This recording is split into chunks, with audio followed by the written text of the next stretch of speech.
All right. So are you ready to dive deep into Can't Hurt Me? Let's do it.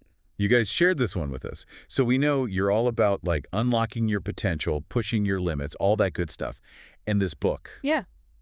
it definitely delivers on that. Yeah. Goggins, he doesn't mess around, does he? Not at all. Ex-Navy SEAL, some intense ideas Yeah. about what it takes to tap into like our true capabilities. He really doesn't hold back. Not one bit. Like right off the bat, he throws down this 40% rule. Yeah, the 40% rule. Claims most of us are only living at like 40% of our true potential. That's a pretty bold statement. Right. And he's saying we've got this internal governor, that voice in our heads. Oh, yeah. That keeps us playing it safe. Yeah. Keeps us holding back from what we could actually achieve. Makes you think, huh? Definitely. And it gets even more intense. Oh, yeah. He even goes as far as calling people who settle for mediocrity pussies. I mean, I don't know if I'd go that far, personally. Yeah, it's definitely a strong word.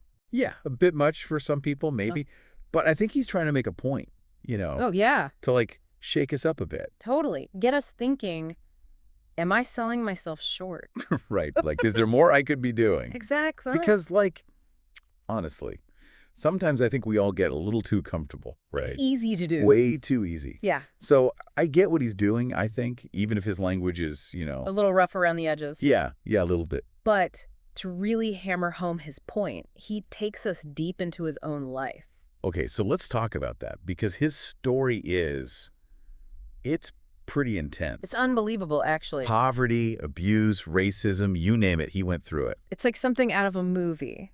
But, and this is what gets me, he doesn't dwell on those experiences for, like, pity. He doesn't want your sympathy. No, not at all. He uses them to explain how he turned all that pain into fuel. Transformed it. Yeah, exactly. He turned it into fuel for this incredible journey that he's been on. It's mind-blowing. It really is. And what's so fascinating is that Goggins doesn't just tell you to ignore your past, like pretend it didn't happen. Right. He argues that acknowledging those dark times, even embracing them, can make you tougher, more resilient. There's that word again, resilient. I feel like that's a big theme for Goggins. It's huge. It comes up again and again in the book. Because it's not about avoiding hardship. Right. Not at all. It's about how you respond to it, how you use it to grow. So there's this one story he shares that's, well, it's hard to even hear, about his father forcing him to wait naked for a beating. Yeah. It's awful. It's really tough to read. But what's even more incredible is that young Goggins refused to cry. Wow. Like, he wouldn't give his abuser the satisfaction. Even as a kid, he was developing this incredible mental fortitude. It makes you wonder where that comes from, It really does. That inner strength. Like, how do you cultivate that, especially in the face of such adversity? It's got to be something deeper, right? It has to be. But it's important to remember, he's not advocating for abuse. Yeah. He's not suggesting that everyone needs to go through trauma to, reach their potential. No, not at all. He's very clear about that. He's just demonstrating how he personally harnessed those experiences, Right. turned them into, like, fuel for his transformation. Exactly. It's his story, not a prescription for everyone. Right, exactly. But he does offer some practical tools for, Self-mastery. yes, self-mastery Yeah. that anyone can use. And one that stood out to me was the accountability mirror. Okay. Tell me about that. So he would write his goals and even his insecurities on Post-it notes Notes. and stick them on his mirror So he had to see them every day. every single day. No escaping it. That's intense. It is. But it's also brilliant. I can see that. Because, like, how often do we try to avoid those uncomfortable truths about ourselves? All the time, probably. Exactly. But with the accountability mirror, there's no hiding. It's about radical honesty, taking ownership of your aspirations. And your shortcomings. Right. Both. And then there's the cookie jar, which I found really Intriguing. intriguing. I like that word. So what's the cookie jar all about? Well, it's about harnessing the power of past victories, big and small. It's like a mental storehouse of achievements that you can draw on when you're facing new challenges. I like that. So when you hit a wall, you can reach into your cookie jar. Exactly. Remember those times you overcame obstacles and used those memories to, like, fuel your current efforts? It's like giving yourself a pep talk based on, like, your own track record, evidence that you can do hard things. Yeah. I love that. What do you think? Have you ever used anything like that? Oh, absolutely. I think we all have our own versions of the cookie jar, even if we don't call it that. Yeah. That's true. Think about it. Those moments when you push past your comfort zone or achieve something you thought was impossible, or even just like persevere through a tough time, Right. those become part of your internal reservoir of strength. They do. You can draw on them later. And Goggins is saying we should be, like, actively cultivating that cookie jar. Yeah, adding to it with each accomplishment, no matter how small. Make it a habit. Because it's a weapon, right? Against self-doubt. Exactly. Against that voice in your head that says you can't do it. That's so powerful. Okay, but now we have to talk about the physical stuff. Oh, yeah. Because aside from all these mental strategies, Goggins is known for some crazy Feats. feats, yes. He's kind of superhuman, isn't he? He really is. Running 100-plus mile ultramarathons. With barely any training. I know, right? Crushing pull-up records. Yeah. Things that seem Impossible. impossible. For most of us, anyway. But what's key here is that Goggins constantly emphasizes the mental game, the mind over matter aspect. He didn't just magically become an endurance machine, right? Go away. He trained himself to overcome pain, to silence those doubts, Yeah. and to push way, way beyond what his body thought it could handle. He's like living proof of the 40% rule. That's a good way to put it. Like he's tapped into that extra 60% that most of us just leave dormant. Right there, unused. And speaking of pushing limits, there's this story about him running the San Diego one day. The 100-mile race. Yep, 100 miles. With like 3 days notice Oh my gosh. and minimal training. I remember reading that. It's insane. It's wild, right? And I think he was still recovering from like stress fractures in his shins Oh, yeah. from SEAL training. So brutal. Like, how? Yeah. How is that even possible? I have no idea. It's a testament to something, though. I don't know what. Willpower. Something like that. Yeah, like sheer determination. It makes you wonder what was going through his mind, you know, Oh, you're right. during those 100 miles. Did he ever think about quitting? He must have. But 100 miles. It's hard to imagine. So I guess that's where we'll pick up next time. Yeah, we'll delve deeper into Goggins' strategies for like overcoming pain and doubt. And pushing through Yeah. when everything in your body is screaming at you to stop. It's going to be good. Stay tuned for part 2. Welcome back. We're diving deeper into David Goggins and Can't Hurt Me. You know, last time we were talking about those 100-mile races. Oh, yeah. Intense. And you left us wondering what goes through his mind when everything's telling him to quit. Well, Goggins, he's actually got a lot to say about that. Yeah. About pushing through pain, overcoming doubt, all of it. Okay, lay it on me. I'm ready. So remember how we talked about him embracing those dark times? Yeah. Not shying away from them? He applies that same mindset to everything, even physical pain. Interesting. So he doesn't try to block it out? Not exactly. He actually almost leans into it. Okay. I'm not sure I follow. So think about it. Most of us, when we feel pain, our instinct is to like recoil, pull back. Right, get away from it. Exactly. But Goggins, he wants us to do the opposite, to confront it head on. Confront the pain. Yeah, almost like you're facing down a bully, you know? You don't back down, you stand your ground. Okay, I kind of see where he's going with this, but how does that actually help? He argues that by acknowledging the pain, by really feeling it, we take away some of its power. We're not letting it control us. We're choosing to experience it on our own terms. So it's like we're taking ownership of it. Exactly. We're not victims of the pain. We're in charge. And that's empowering. It can be incredibly empowering because once you realize you have that control, you start to see pain differently. It's not this insurmountable obstacle anymore. It's just information, feedback from your body. I mean, I get it in theory. Yeah. But when you're in the middle of a 100-mile race and your legs are screaming, Yeah, I can see how that would be tough to put into practice. tough doesn't even begin to describe it. But Goggins, he's got these mental strategies for dealing with that kind of extreme discomfort. Oh, yeah. Remember the cookie jar? Oh, yeah, the cookie jar. He talks about using that too, when the pain is just unbearable. So how does that work? You're running, you're hurting, you reach for a metaphorical cookie. Right. It's about recalling those past victories, those moments when you pushed through and you overcame something you didn't think you could. So you're using those memories as like fuel. Exactly. Fuel to keep going. Yeah. Goggins says when you're hurting, when you're doubting yourself, that's when you need to dip into your cookie jar the most. Okay, so you're running, you're in pain, you start thinking about what That time you finished that marathon. Huh. Or nailed that presentation at work. Even something small, maybe. Yeah, anything that reminds you of your strength, your resilience. Just like, if I did that, I can do this. Exactly.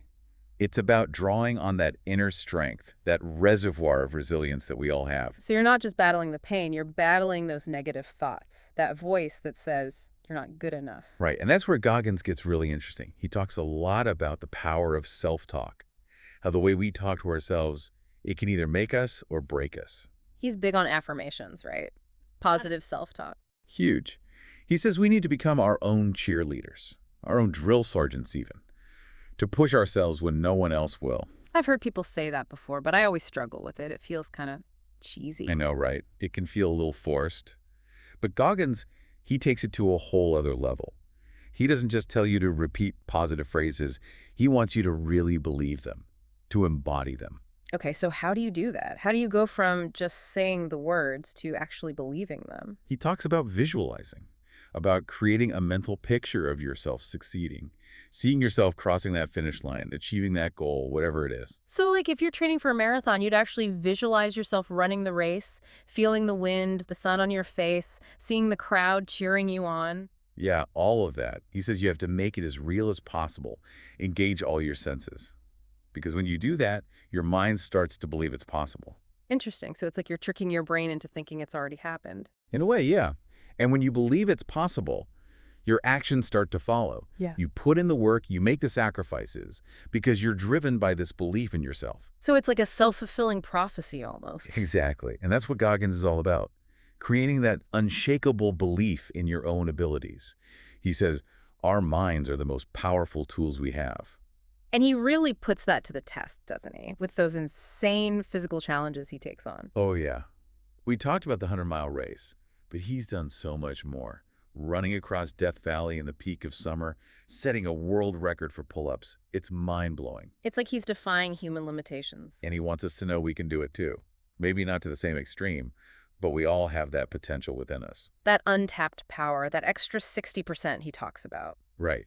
And for him, these physical feats, they're not just about personal achievement. It's like he's trying to prove a point, to show the world what's possible when we break free from our own self-doubt and fear. It's inspiring, for sure. But it's also, I don't know, a little intimidating maybe. I get that. Not everyone wants to run ultramarathons or do thousands of pull-ups. No, definitely not. And I think Goggins would agree. It's not about the specific activity. It's about the mindset, the willingness to push beyond what you thought was possible. And that can apply to anything, right? Mm-hmm. Career goals, relationships, anything. Absolutely. It's about identifying those areas where you've been playing it safe, where you've let fear hold you back. And then making a conscious choice to step up, to challenge yourself. To prove to yourself that you're capable of more than you think. And I think that's a powerful message for anyone, regardless of what they're trying to achieve in life. Definitely. It's about taking ownership of your potential. Not letting fear dictate your choices. And that's where Goggins' message really resonates, I think. He's giving us permission to dream big, to push beyond those self-imposed limitations. And to never, ever settle for mediocrity. But he also acknowledges that it's not easy. It's a journey. It takes work. Oh, yeah. He's a big believer in the, the no excuses mentality. Yep. No excuses. Hold yourself accountable. Push through the discomfort, and the results will follow. He makes it sound so simple, but I know it's Not at all. But there's something about his raw honesty, his unapologetic approach that's really compelling, don't you think? I think so, yeah. He doesn't sugarcoat it. He tells it like it is, and that's refreshing in a way. Totally. No BS. Just pure, unadulterated motivation. And a whole lot of tough love. Oh, yeah. Goggins doesn't hold back on the tough love, but I think that's what makes his message so effective. It's a wake-up call, a kick in the ass. A reminder that we're all capable of so much more than we think. And that's where we'll pick up in part 3. We'll explore Goggins' reflections on leadership, mentorship, and, believe it or not, the importance of human connection. Human connection. From David Goggins. I'm intrigued. Stay tuned. You won't want to miss it. All right, we're back for the final part of our deep dive into Can't Hurt Me. You know, we've talked about his crazy challenges, his mental toughness, all that. But there's his other side to Goggins that I think might surprise people. Oh, yeah. What's that? His thoughts on compassion, empathy, like connecting with other people. Really? That doesn't seem like the Goggins we've been talking I about. know, right? But he actually argues that connecting with others, supporting them, can make us mentally stronger. Huh. So it's not all about, like, pushing yourself to the limit on your own. He says it's not. It's also about recognizing that we need each other. Interesting. I mean, I guess that makes sense. We're not meant to go through life alone, right? Exactly. And Goggins talks about this in the context of leadership, too. Remember how he said he wasn't always the best leader? Yeah, he talked about being too aggressive, too demanding, pushing his SEAL team too hard. Right. And he learned from that. He realized that true leadership isn't just about being tough. It's more about understanding your team, connecting with them on a human level, Yeah. Motivating them in a way that inspires them. not just breaking them down. Exactly. So how did he change his approach? Well, he talks about this story about his teammate Sledge. Oh yeah, Sledge. He wasn't exactly in top shape when they met. Not at all. But Goggins saw potential in him. Yeah. So he decided to mentor him. Not by, like, forcing him, but by inviting him to train alongside him. Okay, so he led by example, showed Sledge what was possible. Exactly. And he encouraged him, celebrated his progress. And Sledge ended up becoming an Ironman competitor. Wow, that's pretty amazing. It really is. It shows you the power of mentorship, right? Yeah, believing in someone, even when they don't believe in themselves. And creating that space where people feel supported, where they can grow. That's really powerful. It is. And Goggins, he takes it even further. He talks about the importance of humility. Humility from David Goggins. I know, it sounds strange. But he says true strength comes from being humble. Huh. So it's not about having a big ego, being all arrogant. He says no. It's about acknowledging your weaknesses. Being willing to learn from your mistakes. Right. And to constantly try to be better. So it's about growth. Exactly. And Goggins, he reminds us that this journey, this process of growth, it's not meant to be traveled alone. We need each other. We do. We need support. Yeah. We need people who believe in us, who challenge us. Who pick us up when we fall. It's about recognizing our shared humanity. And that we can achieve amazing things together. So as we wrap up this deep dive into Can't Hurt Me, I want to leave you with this. What's one small thing you can do today to embody Goggins' principles? To push yourself, to mentor someone, to connect with your community. Because Goggins' story, it shows us that we're capable of so much more than we think. And that together, we can create real positive change in the world. Thanks for joining us on this journey.